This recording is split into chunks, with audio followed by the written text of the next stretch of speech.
Hello everyone, it is I, the Fable of Fables. I am reacting to some more Trench Crusade. I hope you guys like it. If not, I will be somewhat disappointed actually. You guys better like this angrily Shades Fist. Anyway, bad jokes aside, we are going to be learning about something very interesting. I'm not even going to try to pronounce the name, mostly because I know I can't do it. Meg told me a little bit about this faction in real life and history. There was actually a kingdom in Africa that was okay, I'm gonna butcher this, so please bear with me, and I don't mean no disrespect. Meg told me about this kingdom. There was a beautiful kingdom, but sadly they were wiped out by the bubonic plague, which sucks. At least that's what he told me. Keep in mind, Meg is a historian, and if you guys are mean to him, I will fight you because he's my friend. Do not be mean to him. I know I'm pretty much messing up the information, but please be respectful. I know I don't always get everything right, but I at least trying my best to be as respectful as possible. Anyway, let's start. Most of what was once the ancient realm of Egypt now rests under the shadow of Hell and the stronghold of the servants of the Prince of Greed, Damn. who has long dreamed of plundering the whole continent of its riches. Beautiful Alexandria and even mighty Cairo have fallen. Oh my god, their ports Alexandria? serving as anchorage for the heretic fleet and mustering grounds for the heretic legions as they strike both south and west.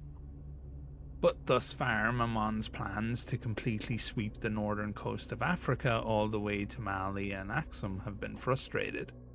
For this front is every bit as bitterly contested as the European theatre of war.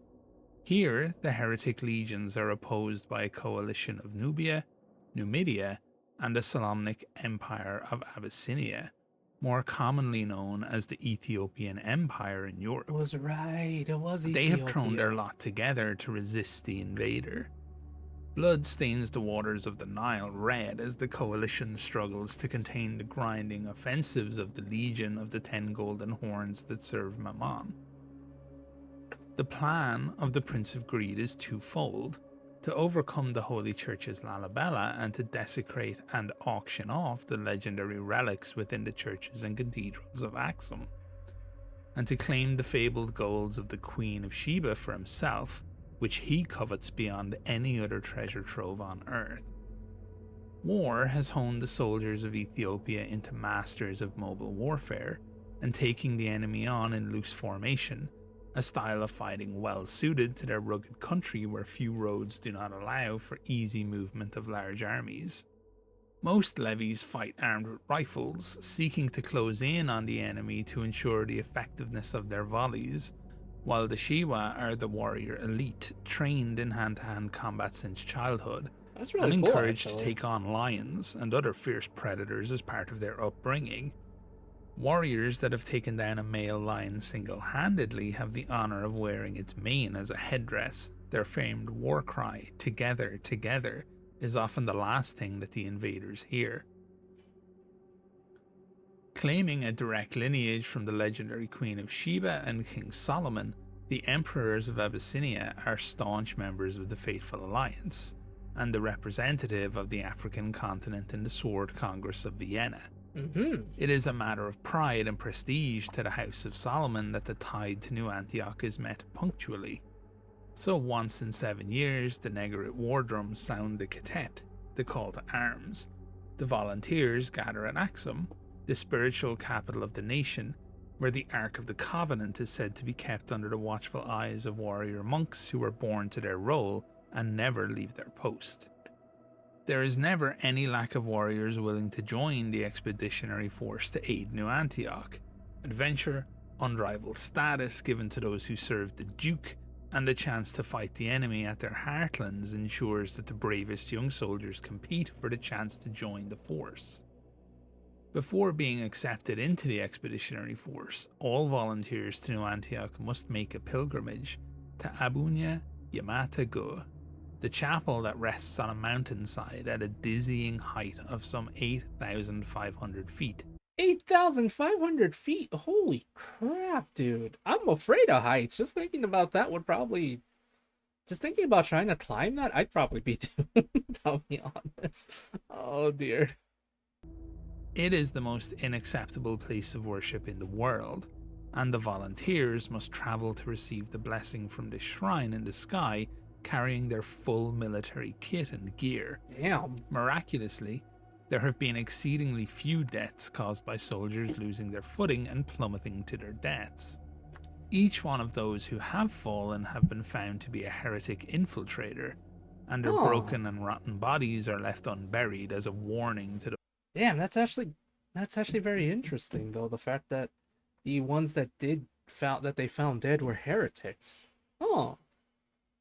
those traders who would defile the sanctity of the shrine. Once the pilgrimage is done, the forces assemble and are laden with gold, silver, precious stones, icons, and holy relics as gifts from the Emperor to the Duke.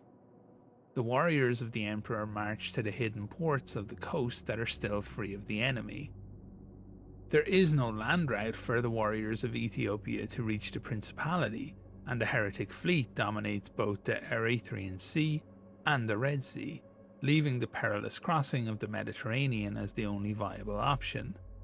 Thus, there is the war on the waves of the Mediterranean as the fateful fleet crashes with the heretic dreadnoughts.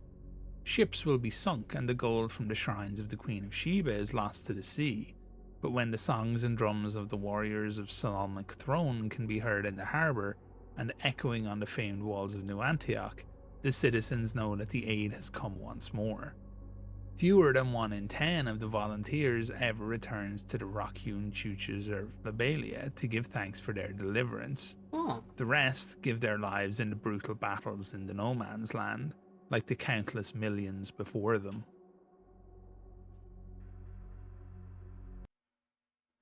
Well, damn. For them. Sorry I didn't say much in this one, guys. Oh dear, dog wants to bark.